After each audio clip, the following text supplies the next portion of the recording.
La sangre goteaba sin cesar de los nudillos amoratados de Gabriel, manchando el antiguo escritorio de caoba.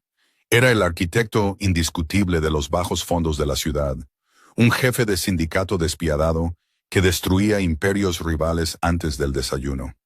Sin embargo, mientras miraba a la mujer temblorosa que estaba frente a él, todo el aire abandonó violentamente sus pulmones.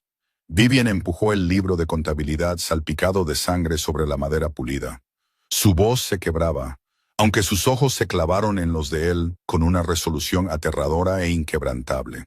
«No fueron los colombianos, Gabriel», susurró ella. Una sola lágrima surcaba la ceniza y la suciedad de su pálida mejilla. «Mi padre y mi hermano hicieron eso». En esa fracción de segundo, el jefe de la mafia no solo quedó atónito. Los cimientos de su mundo entero se hicieron añicos. Vivian Bowman creció envuelta en la sofocante calidez del dinero antiguo y una respetabilidad fabricada. Para la alta sociedad de Boston, la familia Bowman era la viva imagen del sueño americano hecho realidad. Su padre, Thomas Beaumont, era un titán hecho a sí mismo en el mundo de la logística marítima. Beaumont Global Freight manejaba cientos de millones de dólares en carga cada año. Operaba desde los extensos muelles industriales del sur de Boston. Thomas era un filántropo, un hombre que sonreía cálidamente en galas benéficas y estrechaba la mano de senadores. A su lado estaba su aparente heredero, Jackson Beaumont, el hermano mayor de Vivian. Jackson era encantador, agresivamente ambicioso y parecía preparado a la perfección para hacerse cargo del imperio familiar. Durante 24 años, Vivian vivió en una feliz ignorancia cuidadosamente cultivada. Era la hermanita protegida, la hija amada. Su único deber aparente era terminar su carrera de historia del arte en la Universidad de Boston, organizar exposiciones en galerías locales y casarse con un banquero de inversiones adecuado y aburrido. Pero Vivian siempre había poseído una vena observadora que su familia subestimó fatalmente. Notaba las pequeñas e irregulares inconsistencias en su vida perfecta. Notaba cómo la sonrisa de su padre nunca llegaba a sus ojos fríos y calculadores cuando los flashes de la prensa dejaban de disparar. Notaba a los hombres silenciosos y muy tatuados que visitaban ocasionalmente su extensa finca en Brookline. Hombres que nunca firmaban en el libro de visitas. El verdadero cambio en el universo de Vivian comenzó en una tarde sofocantemente húmeda a finales de julio. Fue en un evento privado de recaudación de fondos en el Hotel Boston Harbor. La sala estaba inundada de seda, champán y la charla hueca de la élite de la ciudad. Aburrida y buscando refugio, Vivian se deslizó hacia la terraza apartada con vistas a las oscuras y agitadas aguas del puerto. Fue allí donde conoció a Gabriel Santoro. Gabriel no pertenecía a esa sala de herederos de fondos fiduciarios con manos suaves. Con su 1,90 m de estatura, poseía una quietud letal y silenciosa que inmediatamente hizo sonar las alarmas en la mente de Vivian. Vestía un traje de color carbón hecho a medida que, de alguna manera, no lograba ocultar la tensión depredadora en sus anchos hombros. Sus ojos eran del color de las nubes de tormenta, agudos e implacables. No era un político, y ciertamente no era un heredero. Gabriel era el jefe del sindicato Santoro, un hombre cuyo verdadero nombre se susurraba con pavor en las trastiendas del submundo criminal de la costa este. Recientemente había legitimado una gran parte de la riqueza de su familia, creando empresas fantasma para lavar el dinero sucio. Pero Gabriel estaba cansado de las interminables guerras callejeras. Buscaba un socio logístico legítimo para mover sus mercancías importadas, legales y con altos impuestos, sin llamar la atención del FBI. Beaumont Global Freight era su objetivo principal. «Parece que estás planeando un asesinato, o al menos una huida muy desordenada», murmuró Gabriel. Su voz era un barítono bajo y ronco que envió un escalofrío involuntario por la espalda de Vivian. Vivian se giró, su guardia se alzó de inmediato, pero estaba innegablemente magnetizada. «Solo planeando una huida», respondió ella, levantando la barbilla. «El asesinato parece demasiado papeleo para un martes por la noche». Una sonrisa genuina y rara se abrió paso a través de los rasgos endurecidos de Gabriel. Fue un momento fugaz de humanidad en un hombre que normalmente operaba como una máquina. Hablaron durante 1 hora en las sombras de la terraza. No se presentó con su temible reputación, solo como un inversor. Vivian se encontró cautivada por su honestidad brutal y la oscura atracción magnética de su presencia. Había un entendimiento tácito entre ellos, dos personas asfixiándose en habitaciones llenas de farsantes. Las semanas siguientes fueron un torbellino de reuniones clandestinas. Gabriel, un hombre que no confiaba en absolutamente nadie, se sintió inexplicablemente atraído por la feroz independencia y el agudo ingenio de Vivian. Comenzó a cortejarla, aunque estrictamente fuera del ojo público. La llevó a restaurantes oscuros y vacíos a las 2 de la madrugada. La llevó a las azoteas de los rascacielos comerciales que poseía, mostrándole la ciudad desde la perspectiva de un rey. Vivian se enamoró perdidamente. Se enamoró de la forma en que la escuchaba, de la forma en que la hacía sentir como la única alma viva en una ciudad de millones. Pero Gabriel tenía una regla estricta. Vivian debía mantenerse completamente al margen de sus negocios. Sabía que su mundo era una picadora de carne y que ella era una criatura de la luz. Nunca le contó los detalles explícitos de su sindicato, y ella, intoxicada por el romance, nunca insistió. Asumió que él estaba involucrado en algunas adquisiciones corporativas agresivas, quizás algunos negocios inmobiliarios en una zona gris. No tenía idea de que el hombre que sostenía su mano en la oscuridad era responsable de ordenar asesinatos de lugartenientes de cárteles rivales, o que su riqueza se basaba en generaciones de apuestas ilícitas, extorsión y contrabando. Y lo que es más importante, Gabriel no tenía idea de que la empresa de logística con la que acababa de firmar un contrato masivo de varios millones de dólares, Bowman Global Freight, pertenecía al padre y al hermano de la mujer que dormía en su cama. 6 meses después de iniciada su relación secreta, los mundos perfectamente separados de Vivian Bowman y Gabriel Santoro comenzaron a chocar en una secuencia catastrófica de eventos. Comenzó con un susurro en las calles, un rumor insidioso de que el sindicato Santoro se estaba desangrando. Las operaciones de Gabriel estaban siendo golpeadas con una precisión aterradora. Un enorme cargamento de armamento de alta calidad e imposible de rastrear, destinado a una bóveda segura en Providence, fue interceptado por una facción rival desconocida. Una semana después, una redada federal golpeó una de las casas de conteo subterráneas más seguras de Gabriel en Southie. 3 de sus capos más leales fueron acribillados en un tiroteo desde un coche frente a un restaurante en el North End. Gabriel se convirtió en un fantasma.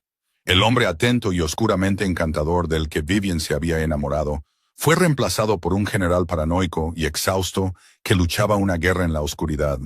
Comenzó a cancelar sus reuniones. Cuando la veía, solía estar bebiendo un vaso de whisky con los nudillos amoratados y una Glock cargada apoyada despreocupadamente en la mesita de noche. «Alguien está dentro de mi casa», le dijo Gabriel una noche, mirando fijamente el techo de su ático. Su voz era hueca, despojada de su habitual resonancia autoritaria. Alguien que conoce los horarios exactos de las rutas, los puntos ciegos en los manifiestos, las horas específicas en que rotan mis guardias. Los federales no son tan listos y las familias rivales no son tan disciplinadas. Tengo un topo, Vivian, un topo logístico muy bien posicionado. Vivian lo abrazó, acariciando su cabello, con el corazón dolido por el dolor que él cargaba. «Los encontrarás», susurró ella, besándole la frente. «Siempre lo resuelves». Pero mientras Gabriel cazaba fantasmas en sus propias filas, Vivian comenzaba a notar un cambio profundamente inquietante en su propia casa. Jackson, su hermano, siempre había sido arrogante, pero recientemente su arrogancia se había transformado en una energía maníaca y nerviosa. Estaba perdiendo peso, sus ojos se movían constantemente por la habitación, y el sudor perlaba su frente. Incluso en pleno invierno, había comprado inesperadamente una casa de vacaciones de $3 millones en Aspen y una flota de coches deportivos importados. Pagó todo en efectivo a través de una serie de empresas fantasma en paraísos fiscales. Su padre Thomas estaba peor. El patriarca de la familia Bowman Se había convertido en un recluso. Se encerraba en el despacho de su casa durante horas, manteniendo llamadas telefónicas a gritos y en voz baja hasta altas horas de la noche. Una vez, Vivian pasó junto a la puerta ligeramente entreabierta de su despacho y lo oyó ladrar. No me importa lo que O'Keefe prometió. Diles que la ruta está asegurada. Si los hombres de Santoro están allí, deja que los irlandeses se encarguen de ellos. Solo consigue que los contenedores pasen. El nombre Santoro había congelado a Vivian en el acto. Conocía el apellido de Gabriel. Sabía que era un hombre poderoso. Pero oír a su padre pronunciar su nombre con tanto veneno, entrelazado con menciones a los irlandeses y rutas aseguradas, le envió una nauseabunda descarga de adrenalina directamente a las venas. A la mañana siguiente, con el pretexto de llevarle café a Jackson, Vivian se deslizó en el estudio privado de su hermano. Jackson era notoriamente descuidado con sus asuntos personales, confiando en que nadie en la familia se atrevería a cuestionarlo. Sus manos temblaban mientras abría el cajón inferior de su escritorio de caoba. Debajo de una pila de informes legales, encontró un teléfono desechable prepago y barato y un pequeño cuaderno negro de Moleskine. Vivian abrió el cuaderno conteniendo la respiración. Las páginas estaban llenas de fechas meticulosamente registradas, números de identificación de contenedores de envío y coordenadas GPS. Junto a varias de las fechas había grandes marcas de verificación rojas. Al lado de una marca de verificación con fecha de 3 semanas antes, había una nota escrita a mano. Entrega de Providence interceptada. Pago de O'Keefe, $4,5 millones. Vivian sintió que la sangre se le iba del rostro. Recordó la noche en que Gabriel había llegado a su apartamento, devastado y furioso, murmurando sobre un cargamento perdido en Providence. Pasó la página. Había otra entrada. Reunión en North End. Objetivo: capos, limpieza. Su estómago se revolvió violentamente. Se tapó la boca con una mano para ahogar un sollozo. Su hermano, su chico de oro, su hermano educado en la Ivy League y su respetado padre filántropo no solo dirigían una compañía naviera. Estaban actuando como agentes dobles. Habían aceptado los contratos de logística legítimos de Gabriel, obtenido acceso a sus horarios de rutas y estaban vendiendo activamente esa información altamente clasificada a los rivales más mortíferos de Gabriel, la familia criminal O'Keefe. Estaban orquestando el desmantelamiento del imperio de Gabriel desde dentro, enriqueciéndose con la sangre de los hombres de Gabriel. De repente, el pomo de la puerta del estudio comenzó a girar. Vivian entró en pánico, metió el cuaderno y el teléfono desechable en los bolsillos de su cardigan holgado, cerró el cajón de un golpe y cogió la bandeja de café justo cuando la puerta se abría.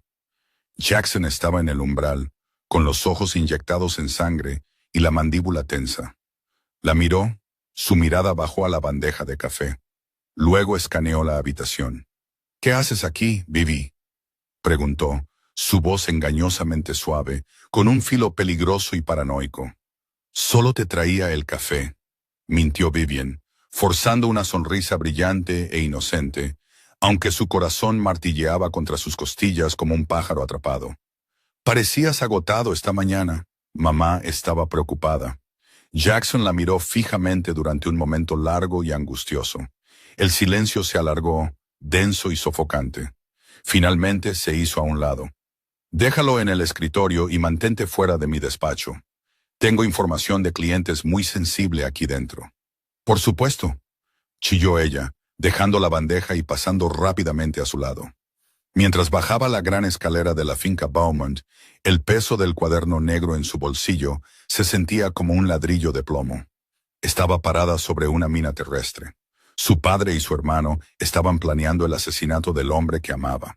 Y Gabriel, el hombre más peligroso de la ciudad, estaba cazando activamente a los responsables, completamente inconsciente de que buscaba a la familia de la mujer que dormía en su cama. La revelación de la traición de su familia rompió fundamentalmente algo dentro de Vivian. Durante 2 días existió en un estado de shock paralizante. Llamó a la galería para decir que estaba enferma. Se encerró en su lujoso apartamento del centro y cotejó meticulosamente cada entrada del libro negro de Jackson con los informes de noticias sobre violencia de pandillas y las historias fragmentadas que Gabriel había compartido con ella en la oscuridad. Cada detalle encajaba a la perfección. No había lugar para la duda, ni explicación alternativa a la que aferrarse. Thomas y Jackson Bowman eran los arquitectos del colapso actual del sindicato Santoro. Estaban vendiendo a Gabriel al cártel O'Keefe, embolsándose millones en dinero manchado de sangre. Todo mientras estrechaban la mano de Gabriel en sus salas de juntas corporativas, sonriendo mientras finalizaban los mismos contratos de envío que usaban para traicionarlo. Vivian caminaba de un lado a otro de su sala de estar, mirando el teléfono desechable sobre su mesa de café como si fuera una serpiente venenosa. La pregunta final y horrible se cernía sobre ella. ¿Qué hacer ahora? Si le decía a Gabriel la verdad, estaría firmando las sentencias de muerte de su padre y su hermano. Gabriel no era un hombre que perdonara. Era un hombre que infligía una venganza bíblica. No los entregaría simplemente a la policía. Los haría torturar, desmantelar y borrar de la faz de la tierra. El legado de los Bowman terminaría en un baño de sangre. Pero si guardaba silencio, sería cómplice de la ejecución de Gabriel. El libro de contabilidad tenía fechas futuras escritas en él. La última entrada, rodeada con un grueso círculo de tinta roja, tenía fecha para el próximo viernes. La ubicación anotada era Muelle 47, medianoche, el Rey Santoro. Ya no iban solo a por sus cargamentos o sus hombres. Estaban tendiendo una trampa para el propio Gabriel. Su familia iba a asesinarlo. La elección era agónica. Era sangre contra sangre. La familia que la había criado, protegido y amado, aunque ese amor se basara en una codicia sociópata, contra el hombre que realmente la veía. El hombre que le había desnudado su alma llena de cicatrices y maltratada. Mientras lloraba, abrazando sus rodillas contra el pecho, su teléfono vibró. Era un mensaje de texto de Gabriel. Necesito verte. Piso Franco en la cuarta. 10 de la noche. No le digas a nadie que vienes. Vivian se secó los ojos. Una resolución fría y entumecida se apoderó de ella. No podía dejarlo morir. Amaba a su familia, pero habían cruzado una línea hacia el mal puro e irredimible. Habían elegido el dinero por encima de la vida humana. Habían elegido jugar a ser Dios en un mundo que no entendían. Guardó el libro de contabilidad y el teléfono desechable en un pequeño bolso de cuero, cogió su abrigo y se deslizó en la gélida noche de Boston. El piso Franco en la calle Cuarta era una casa de piedra rojiza sin pretensiones, fuertemente fortificada por dentro. Cuando Gabriel abrió la puerta, Vivian ahogó un grito. Tenía un aspecto terrible. Le faltaba la chaqueta del traje. Su camisa blanca de botones estaba rasgada en el hombro y un corte fresco e irregular le recorría la mandíbula. Sus nudillos estaban en carne viva y ensangrentados, abiertos por un altercado violento reciente. La metió dentro, echó los cerrojos tras ella y la apretó contra su pecho. Olía a cordita, a colonia cara y a cobre. Lo siento, carraspeó, su aliento caliente contra el cuello de ella. Siento haberte traído aquí, pero no sabía a dónde más ir. Atacaron la casa de conteo en la calle Novena hace una hora. Fue una masacre, Vivi. Sabían exactamente dónde estaban apostados los guardias. Conocían los códigos de la bóveda. Se apartó, sus ojos desorbitados por una mezcla de rabia y profundo dolor. Es alguien de arriba. Tiene que serlo. Vivian miró al hombre que amaba. Un rey viendo su castillo arder a su alrededor, y supo que no había vuelta atrás. La jaula de oro de su infancia ya no existía, reducida a cenizas por la codicia de su padre. Caminó hasta la pesada mesa de comedor de caoba en el centro de la habitación. Gabriel la observó, con el ceño fruncido por la confusión. «Gabriel», comenzó ella, su voz temblaba tan violentamente que apenas la reconocía. Metió la mano en su bolso. «Me dijiste que estabas trabajando con una nueva empresa de logística para mover tu carga legítima. Bowman Global». Gabriel se tensó, sus instintos se dispararon. Dio un paso lento hacia ella. «¿Cómo sabes el nombre de esa empresa, Vivian?» «Nunca te lo dije». Vivian cerró los ojos, dejando caer una sola lágrima antes de sacar el libro de contabilidad negro de Moleskine y el teléfono desechable de su bolso. Los dejó sobre la madera de caoba. Porque mi nombre no es solo Vivian, susurró, con el pecho agitado mientras finalmente cortaba los lazos con su antigua vida. Es Vivian Bowman. Thomas es mi padre. Jackson es mi hermano. Gabriel se quedó completamente helado. El silencio en la habitación se volvió absoluto, un vacío sofocante que amenazaba con aplastarlos a ambos. Sus ojos se movieron de su pálido rostro al libro negro sobre la mesa. Los engranajes de su mente se detuvieron mientras la verdad imposible intentaba abrirse paso en su realidad.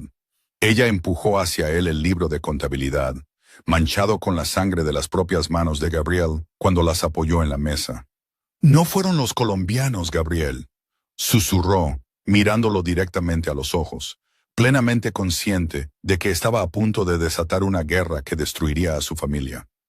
Mi padre y mi hermano hicieron eso. El silencio en el piso franco era absoluto, lo suficientemente pesado como para aplastar huesos. Gabriel miró el pequeño cuaderno negro de Moleskine sobre la mesa de caoba como si fuera una bomba sin explotar. La sangre de sus nudillos abiertos ya había comenzado a secarse en escamas oscuras y oxidadas sobre su piel. Un marcado contraste con las páginas prístinas y cuidadas del libro de contabilidad. Durante un minuto entero, no se movió. No parpadeó. Los engranajes de un maestro estratega, un hombre que había construido un imperio sobre los huesos de las viejas raíces de la familia Andulo, se detuvieron violentamente. Cuando finalmente levantó la vista, sus ojos de nube de tormenta estaban completamente desprovistos de la calidez que solían tener para ella. Eran los ojos del jefe del sindicato Santoro. Beaumont, repitió Gabriel, el nombre rodando por su lengua como veneno. Thomas y Jackson Beaumont. Gabriel, por favor, comenzó Vivian, dando un medio paso hacia adelante, con las manos levantadas en un gesto suplicante. En un borrón de movimiento demasiado rápido para seguirlo, Gabriel cerró la distancia entre ellos. No la golpeó, pero su mano se cerró alrededor de la parte superior de su brazo. Su agarre un tornillo de músculo endurecido y adrenalina pura y sin filtrar. La hizo retroceder hasta que sus hombros golpearon la pared de yeso del piso franco. El aire fue expulsado de sus pulmones. ¿Cuánto tiempo?, exigió, su voz bajando a un susurro aterrador y mortal. El barítono ronco que una vez había susurrado palabras de cariño en la oscuridad era ahora un arma. ¿Fue esta la jugada desde el principio, Vivian? ¿Enviar a la hija bonita e inocente a la gala benéfica? ¿Dejarla pestañear, dormir en mi cama y trazar los puntos ciegos de mi seguridad mientras su padre vende a mis hombres a la facción O'Keefe? Las lágrimas se derramaron calientes por las mejillas de Vivian, pero no se inmutó. Se obligó a mantener el contacto visual, canalizando cada onza de la terquedad de los Beaumont que había heredado. Si yo fuera parte de su juego, Gabriel, ¿por qué estaría aquí parada?, soltó con la voz ahogada, temblorosa pero no rota. ¿Por qué te traería el teléfono desechable? ¿Por qué te mostraría el libro de contabilidad? Planean matarte este viernes en el Muelle 47. Si te quisiera muerto, todo lo que tenía que hacer era quedarme en mi apartamento y esperar. Gabriel escudriñó su rostro, su mirada desnudándola hasta el alma, buscando la mentira. Buscaba las microexpresiones del engaño, el tic delator de una estafadora. No encontró nada más que una devastación cruda y agonizante. Lentamente, la tensión se drenó de sus anchos hombros. Le soltó el brazo, retrocedió y se pasó una mano temblorosa y manchada de sangre por su cabello oscuro. Le dio la espalda, apoyando pesadamente las manos en la mesa del comedor, con la cabeza gacha entre los hombros. Usaron mis contratos legítimos para trazar mis rutas ilícitas, murmuró Gabriel, reconstruyendo la historia en voz alta. La brutal genialidad de la estrategia de los Bowman amanecía sobre él. Tomaron los manifiestos de envío legales, encontraron los huecos donde movía la carga sin impuestos y vendieron esas coordenadas exactas a O'Keefe. Es brillante, es limpio y ellos se lavan las manos en las salas de juntas del distrito financiero, mientras yo me desangro en las alcantarillas de Southie. Cogió el libro de contabilidad y pasó a la última página. El grueso círculo rojo alrededor de la fecha del viernes parecía brillar en la penumbra del piso franco.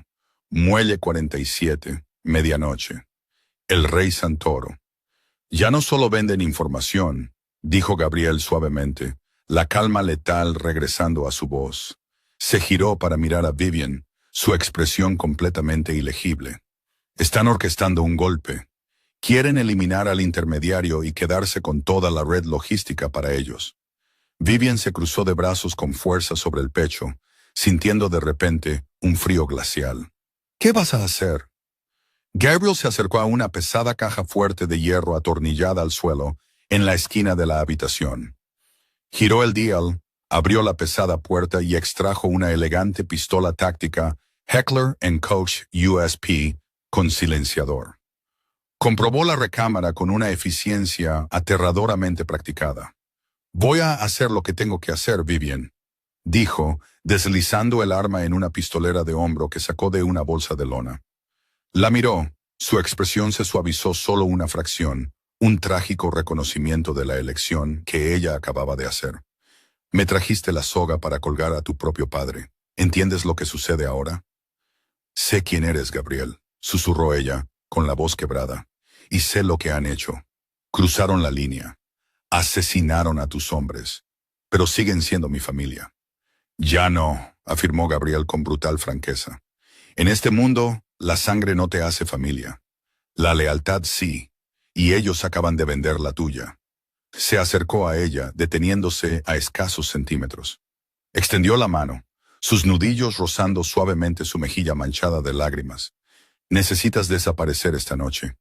Tengo un avión esperando en el aeródromo Hanscom.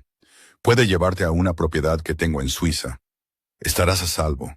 Nunca tendrás que ver las consecuencias de lo que suceda el viernes». Vivian levantó la vista hacia los ojos del hombre que amaba. Pensó en la sonrisa fría y calculadora de su padre. Pensó en la arrogancia maníaca y alimentada por la sangre de Jackson. Pensó en los hombres que Gabriel había perdido. Hombres con familias y vidas borradas por el bien de las ganancias trimestrales de Beaumont Global. «No», dijo Vivian. Su voz bajó una octava, solidificándose en acero. «Si huyo, Jackson sabrá que encontré el libro de contabilidad. Alertará a O'Keefe. Cambiarán el plan y caminará ciegamente hacia cualquier nueva trampa que pongan». La mandíbula de Gabriel se tensó. «Vivian, si vuelves a esa casa...»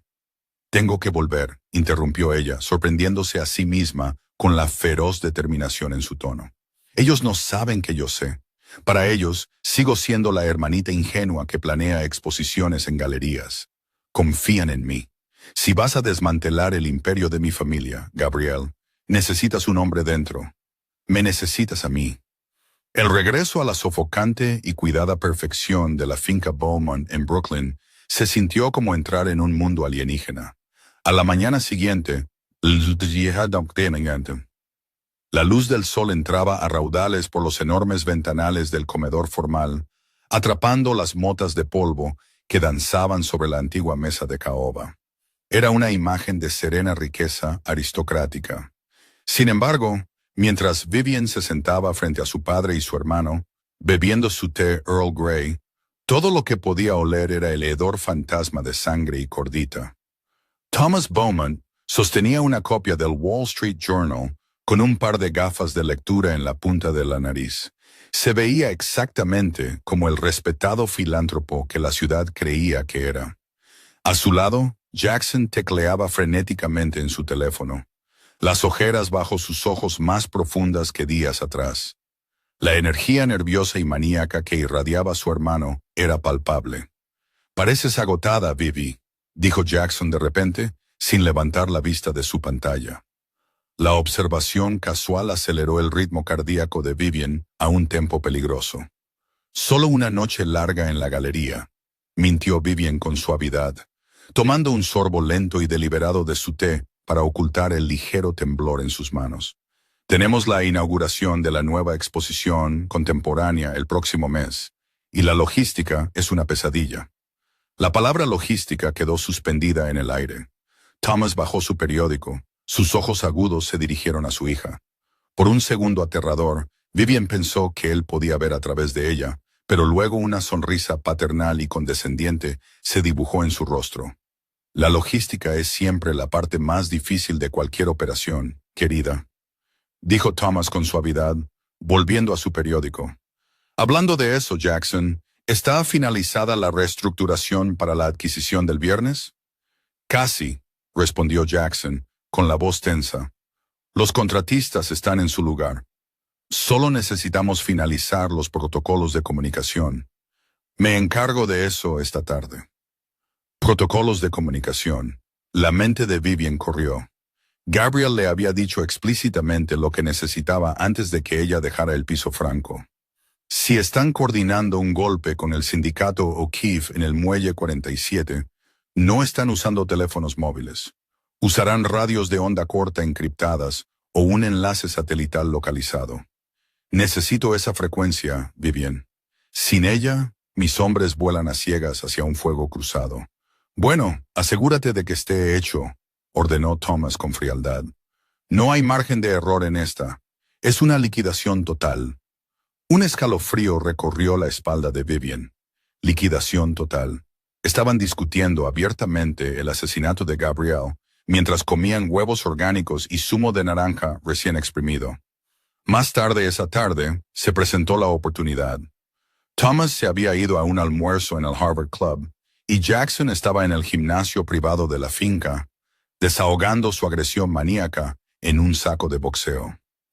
La casa estaba prácticamente vacía, salvo por el personal de limpieza en el ala este. Vivian se deslizó en el estudio de Jackson. La habitación se sentía más pesada hoy, impregnada de los oscuros secretos que guardaba. Esta vez no fue al cajón del escritorio.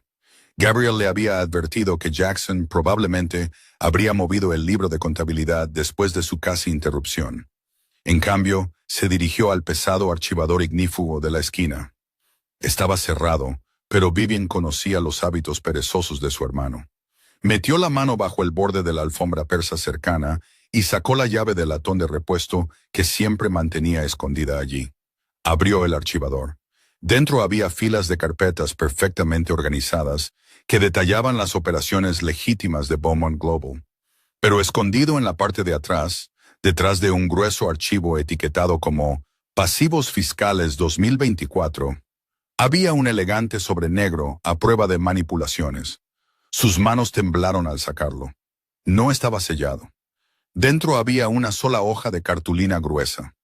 Impresos en ella había una serie de códigos numéricos, coordenadas GPS para el Muelle 47, y en la parte inferior, una frecuencia de radio UHF 460 y 2.550 MHz, canal 15, clave encriptada Omega 7. Esto era la frecuencia exacta que los Bowman y los sicarios de O'Keefe usarían para coordinar el asesinato de Gabriel. Vivian sacó rápidamente su teléfono, tomando una foto clara del documento. Con cuidado, deslizó el papel de nuevo en el sobre, volvió a colocar el archivo en la parte posterior del gabinete, lo cerró con llave y devolvió la llave a su escondite debajo de la alfombra. Justo cuando se levantaba, la puerta del estudio se abrió. Vivian se congeló. Jackson estaba en el umbral, con una toalla sobre sus hombros sudorosos y una botella de agua en la mano. La miró fijamente, sus ojos se entrecerraron en rendijas sospechosas. El silencio era ensordecedor. ¿Buscando algo, Vivi?, preguntó, su voz baja, carente de cualquier calidez familiar. Entró en la habitación, bloqueando la salida. Vivian se obligó a respirar con calma, apoyándose casualmente en su escritorio. En realidad, sí, buscaba un bolígrafo. Dejé el mío en mi bolso y necesitaba firmar un formulario de solicitud para la galería. Cogió un pesado bolígrafo Montblanc de plata del secante de su escritorio y lo levantó. Espero que no te importe. Jackson no se movió. Escrutó su rostro, su mirada bajó a sus bolsillos, luego al archivador cerrado. Dio un paso lento hacia ella. La quietud depredadora de un animal acorralado irradiaba de él. «Has estado pasando mucho tiempo en mi despacho últimamente», señaló Jackson, acortando la distancia entre ellos hasta que estuvo incómodamente cerca. «Y has estado desapareciendo por la noche. Mamá cree que estás viendo a alguien». «Tengo 24 años, Jackson», respondió Vivian, proyectando un aura de fastidio y derecho. «Tengo permitido tener una vida fuera de este mausoleo. Ahora, si me disculpas, tengo trabajo que hacer». Pasó a su lado, preparándose para que su mano se cerrara sobre su hombro. Contuvo la respiración mientras cruzaba el umbral hacia el pasillo. «Vivi», la llamó Jackson suavemente. Ella se detuvo, su sangre se heló, pero no se dio la vuelta. «Ten cuidado con quién pasas el tiempo en esta ciudad», dijo, su voz cargada de una oscura advertencia tácita. «Boston tiene una forma de tragarse a la gente entera cuando se asocian con la gente equivocada». «Lo tendré en cuenta», respondió ella con frialdad, obligando a sus piernas a llevarla por el pasillo a un ritmo normal. Tan pronto como llegó al santuario de su dormitorio, cerró la puerta con llave, sacó el teléfono desechable que Gabriel le había dado y escribió el mensaje. Frecuencia objetivo 462.550 MHz. Clave Omega 7. Muelle 47 confirmado. Lo llaman una liquidación total. Pulsó enviar, arrojando el teléfono sobre su cama como si le quemara los dedos. La suerte estaba echada. Acababa de darle a Gabriel las herramientas exactas que necesitaba para masacrar a los hombres que su padre y su hermano habían contratado. El beso de Judas había sido entregado. Ahora solo quedaba esperar la noche del viernes y el baño de sangre que seguramente seguiría. El reloj del gran vestíbulo de la finca Beaumont dio las 11. Para Vivian, cada campanada del pesado péndulo de latón sonaba como el tañido de una campana fúnebre. La noche del viernes había llegado, trayendo consigo un torrencial y helado aguacero de Boston que lavaba las calles de la ciudad con un brillo resbaladizo y aceitoso. La casa estaba completamente en silencio. Thomas y Jackson se habían ido una hora antes, vestidos con abrigos oscuros y discretos, alegando que tenían una crisis nocturna en los muelles. Vivian había visto desaparecer las luces traseras de su coche en la tormenta desde la ventana de su dormitorio, con el estómago retorcido en un nudo apretado y agonizante. Sabía que Gabriel le había ordenado que se mantuviera alejada. Le había enviado un último mensaje de texto encriptado esa mañana. «Termina esta noche, no vengas al agua. Si estás allí, no puedo protegerte». Pero la sangre Beaumont en sus venas era demasiado terca, demasiado cargada de una necesidad desesperada de ver la pesadilla hasta el final. No podía quedarse sentada en su torre de marfil mientras el hombre que amaba entraba en una zona de guerra que su familia había construido. Vistiéndose rápidamente con vaqueros oscuros, botas de combate y una pesada parca impermeable, Vivian se deslizó por las puertas del invernadero de la finca, esquivando al equipo de seguridad privado, y llamó a un taxi 3 manzanas más abajo. «Muelle 47», le dijo al conductor, entregándole un billete de $100. «Déjame a 2 manzanas». Los muelles del sur de Boston eran un desolado páramo industrial a medianoche.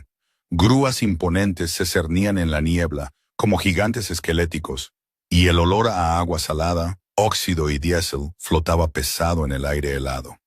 Vivian se movió entre las sombras de los contenedores de envío apilados, su corazón martilleando contra sus costillas, el sonido del puerto agitado enmascarando sus pasos. Encontró un punto de observación en lo alto de una rampa de carga oxidada y fuera de servicio que daba al claro central del muelle 47. Debajo de ella, la trampa estaba puesta. 3 todoterrenos negros estaban estacionados en un semicírculo, sus faros cortando la lluvia torrencial. A su alrededor había una docena de hombres fuertemente armados, con el equipo táctico preferido por el sindicato O'Keefe. En el centro del asfalto iluminado, luciendo salvajemente fuera de lugar, estaban su padre y su hermano. Thomas permanecía rígido, un paraguas sostenido sobre su cabeza por un lugarteniente de O'Keefe, su rostro una máscara de fría anticipación. Jackson caminaba de un lado a otro como un animal enjaulado, una radio de onda corta, encriptada apretada en su mano enguantada. «Deberían estar aquí».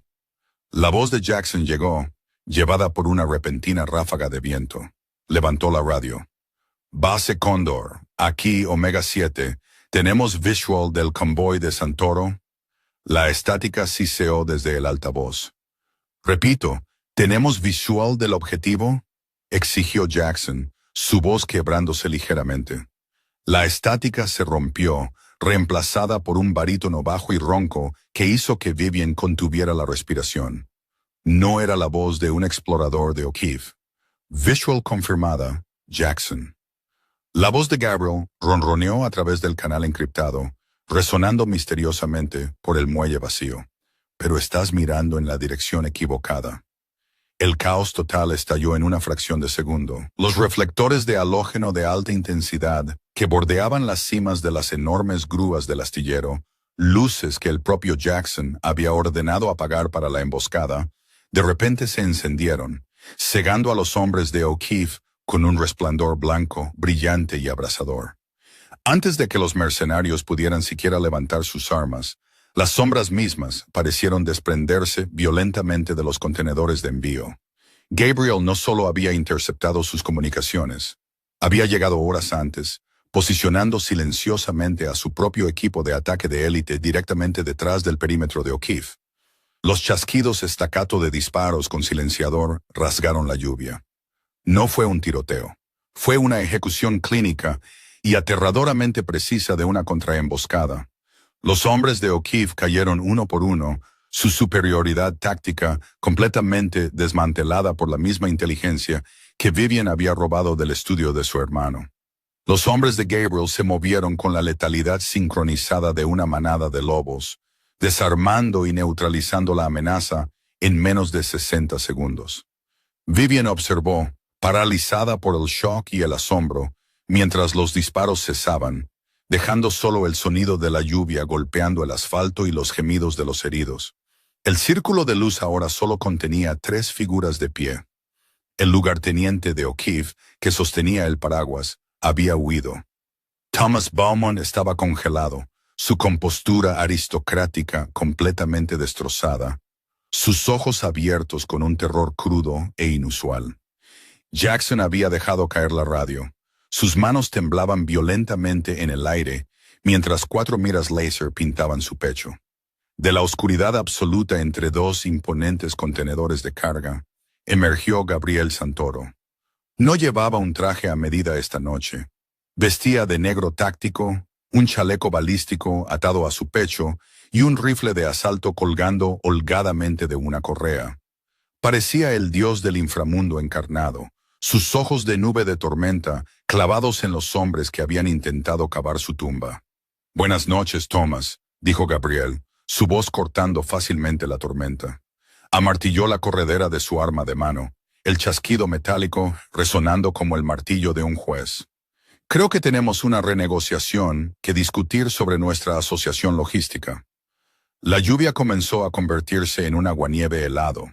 Las afiladas agujas de hielo rebotando en los pesados contenedores industriales del Muelle 47. La atmósfera estaba cargada con el ozono de las armas de fuego descargadas y el pesado olor metálico a sal y aceite. En el centro de la zona de muerte, la jerarquía de la ciudad había sido fundamentalmente reescrita en menos de 10 minutos. Gabriel Santoro se erguía como un monolito oscuro contra los parpadeantes reflectores. No parecía un hombre que acabara de sobrevivir a un intento de asesinato calculado. Parecía un rey que finalmente había limpiado las malas hierbas de su jardín. A su lado, Vivian era una visión de elegancia destrozada, sus ojos enrojecidos por el frío y el dolor, pero su postura tan inflexible como la del hombre que había elegido. Thomas Beaumont estaba de rodillas, su caro abrigo de lana empapado con agua del puerto y la sangre de los hombres de O'Keefe que habían caído a su alrededor. Miró a su hija y por primera vez en su vida, Vivian no vio al titán de la industria. Vio a un hombre pequeño y desesperado que había apostado su alma por un reino ligeramente más grande y había perdido. «Vivian», graznó Thomas, su voz apenas audible sobre el rugido del viento. «¿No entiendes? Todo lo que hice fue por el legado de los Beaumont, por tu futuro». «¿Mi futuro?» La voz de Vivian fue un latigazo en la oscuridad. Dio un paso adelante, saliendo de la sombra protectora de Gabriel, hasta que estuvo a centímetros de su padre. «Me usaste como escudo, papá. Me dejaste entrar en la vida de Gabriel sabiendo que si alguna vez descubría quién era yo antes de que estuvieras listo, yo sería la primera persona que mataría. No construiste un legado para mí. Construiste un blanco en mi espalda». Jackson, que había estado sollozando en silencio, Levantó la vista con un rostro torcido por una repentina y fea revelación. Nos va a matar, Vivian. Haz algo. Díselo. Háblale de las cuentas en el extranjero en las Caimán. Hay 60 millones en el fondo Phoenix. Es todo suyo. Solo haz que pare. Vivian miró a su hermano, el niño con el que había jugado en los jardines de Brookline. El hombre que le había enseñado a montar a caballo y que luego creció para orquestar el asesinato del amor de su vida. Una frialdad profunda y entumecida se apoderó de ella. La chica que organizaba exposiciones de arte y se preocupaba por la disposición de los asientos en las galas ya no existía, enterrada bajo el peso del libro negro que había robado. El dinero ya no está, Jackson, dijo Vivian con una aterradora y tranquila finalidad. Pasé la tarde en la galería, no hablando con curadores, sino con los contadores forenses de Gabriel. Les di tus códigos de autorización secundarios. Para cuando salga el sol, Bowman Global Freight será una cáscara vacía. El fondo Phoenix ya está siendo drenado hacia las fundaciones benéficas del Sindicato Santoro. La mandíbula de Jackson cayó. La traición era total. Miró a Gabriel, luego de nuevo a su hermana, dándose cuenta de que la chica ingenua que había despreciado era la que realmente los había desmantelado. Gabriel dio un paso adelante, apoyando una mano pesada y enguantada en el hombro de Vivian. El toque fue posesivo, pero también estabilizador. Miró a los dos hombres, su expresión de desprecio aburrido. Tenía un discurso preparado, dijo Gabriel, su voz ronca resonando por el muelle. Una larga y detallada lista de las formas en que iba a haceros sufrir por cada gota de sangre que mis hombres derramaron. Iba a llevaros a un sótano en el este de Boston donde nadie os oiría gritar. Iba a asegurarme de que el nombre Bowman fuera sinónimo de un borrado lento y agonizante. Hizo una pausa, su agarre se apretó ligeramente en Vivian. Pero Vivian pidió por vuestras vidas, continuó Gabriel, y porque ella me dio la llave de mi propia supervivencia, voy a concederle ese único deseo. Pero lo pagaréis con todo lo demás. Gabriel hizo una señal a su principal ejecutor, un hombre con cicatrices llamado Silas, que había estado de pie en las sombras con un rifle con silenciador. Silas dio un paso adelante, sosteniendo una gruesa pila de documentos legales envueltos en plástico. Los dejó caer en el barro frente a Thomas. «Esos son los papeles de desinversión», declaró Gabriel. «Vais a firmar la transferencia de cada almacén, cada buque, cada grúa y cada centímetro cuadrado de los bienes raíces de Bowman Global a un fideicomiso ciego controlado por mí. También firmaréis una confesión completa de vuestra participación con el cártel O'Keefe, que se guardará en mi bóveda privada. Si llego a ver una huella de los Bowman en esta ciudad después de esta noche, esa confesión irá a la oficina del fiscal de Estados Unidos, y una copia irá a los supervivientes de O'Keefe, que actualmente buscan a alguien a quien culpar por el fracaso de esta noche». Thomas miró los papeles. Sus manos temblaban tan violentamente que apenas podía tocarlos. «No tendremos nada». «Tendréis vuestras vidas», replicó Gabriel, su voz bajando a una frecuencia mortalmente baja, «que es más de lo que les disteis a mis hombres. Silas os escoltará a un aeródromo privado. Hay un avión esperando. Vaos a una pequeña y aislada finca en el norte de Maine, una de mis propiedades. Viviréis allí bajo arresto domiciliario. No tendréis teléfonos, ni internet, ni contacto con el mundo exterior. Seréis fantasmas, Thomas. El mundo creerá que los Bowman desaparecieron en un trágico accidente de barco en el Atlántico». «No puedes hacer esto», chilló Jackson. «Esto es un secuestro. Esto es...» El sonido del martillo de la pistola de Gabriel, al ser amartillado, lo silenció al instante. El cañón apuntaba directamente al puente de la nariz de Jackson. «La alternativa», dijo Gabriel suavemente, «es que te deje aquí para los cangrejos del puerto. Elige rápido. Mi paciencia es tan fría como esta lluvia». Thomas cogió un bolígrafo de su bolsillo, su firma un garabato irregular e irreconocible, mientras firmaba la renuncia a 3 generaciones de riqueza y prestigio. Jackson hizo lo mismo, sus lágrimas emborronando la tinta, mientras firmaba su propia sentencia de muerte como figura pública. Mientras los ejecutores los arrastraban hacia los todoterrenos negros, Thomas miró hacia atrás por última vez a su hija. «Vivian, por favor». Vivian no respondió. No lloró. Se quedó como una estatua de sal mientras las puertas se cerraban de golpe y los vehículos se alejaban a toda velocidad, sus neumáticos levantando columnas de agua helada. El silencio que siguió fue absoluto, roto solo por el rítmico chapoteo de las oscuras olas del puerto contra el muelle. Gabriel la giró hacia él, sus manos ahuecando su rostro. Usó sus pulgares para limpiar la humedad, parte lluvia, parte sal, de sus mejillas. «Se acabó, Vivian. Nunca más podrán hacerte daño». «Los destruí, Gabriel», susurró ella, su voz finalmente quebrándose. «Les quité todo». «No», dijo Gabriel con firmeza, obligándola a mirarlo a los ojos. «Se destruyeron a sí mismos en el momento en que decidieron que la codicia era más importante que su hija. No los traicionaste, sobreviviste a ellos». La atrajo hacia su pecho, su chaleco táctico duro contra ella, pero su corazón latiendo a un ritmo constante y rápido debajo. Por primera vez en meses, Vivian sintió que podía respirar. La jaula de oro se había ido. El nombre Bowman era ceniza. Pero en medio de la carnicería había encontrado algo que nunca esperó en los salones cuidados de su juventud.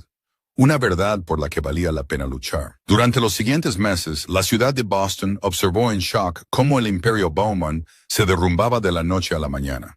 Las noticias informaron de un trágico accidente marítimo que se había cobrado la vida de Thomas y Jackson Bowman durante una excursión privada nocturna. La empresa fue absorbida por un enorme y sombrío conglomerado logístico que apareció aparentemente de la nada. Vivian Bowman se mudó a Europa para llorar en privado, según los tabloides. En realidad, la dinámica de poder de la costa este había cambiado. En los áticos de los rascacielos del distrito de Seaport, se había formado un nuevo gabinete en la sombra. Gabriel Santoro seguía siendo la cara del sindicato, su gobierno de mano de hierro más seguro que nunca, gracias a las rutas de envío legítimas de los Beaumont. Pero aquellos que realmente estaban en el círculo íntimo conocían el verdadero secreto de su éxito. Sabían de la mujer que se sentaba en la oficina contigua a la suya. Sabían de la mujer que analizaba los manifiestos, que predecía los movimientos de las familias rivales con una extraña precisión matemática, y que cuidaba la imagen pública del sindicato con el mismo esmero que una vez dedicó al arte de alta gama. Vivian estaba sentada en su escritorio una noche, con vistas al puerto que casi había sido la tumba de su amante. El sol se estaba poniendo, pintando el agua en tonos de púrpura y oro magullados. Llamaron a la puerta y Gabriel entró, quitándose la chaqueta y sirviendo 2 vasos de whisky añejo. Puso un vaso frente a ella y se inclinó para besarle la parte superior de la cabeza. Los restos de O'Keefe intentaron moverse en los muelles de Chelsea esta mañana, murmuró. Vivian ni siquiera levantó la vista de la tableta que sostenía. Ya redirigí a los equipos de seguridad, Gabriel. También filtré un soplo a la autoridad portuaria sobre su carga ilícita. Estarán atascados en un tribunal federal durante los próximos 18 meses. Gabriel sonrió, una expresión genuina y orgullosa que reservaba solo para ella. Giró su silla para que ella estuviera frente a él. ¿Qué haría yo sin ti, Vivian Santoro? Serías un hombre muy rico y muy muerto, respondió ella con un agudo y ingenioso brillo en los ojos. Tomó un sorbo de whisky, el ardor de este haciendo eco del fuego que la había forjado. Había perdido a su familia, su nombre y su lugar en la sociedad educada. Había cambiado una vida de aburrimiento guionizado por una vida de riesgos letales y secretos de medianoche. Y mientras miraba a Gabriel, el hombre que había destrozado su mundo y luego la había ayudado a reconstruirlo en algo más fuerte, supo que tomaría la misma decisión 1000 veces más. Los Beaumont le habían enseñado a ser una dama, pero Gabriel Santoro le había enseñado a ser una reina. En el inframundo de Boston, los nombres a menudo se escribían con sangre. Pero el legado del rey Santoro y su reina Beaumont estaba escrito en algo mucho más permanente. Lealtad absoluta e inquebrantable.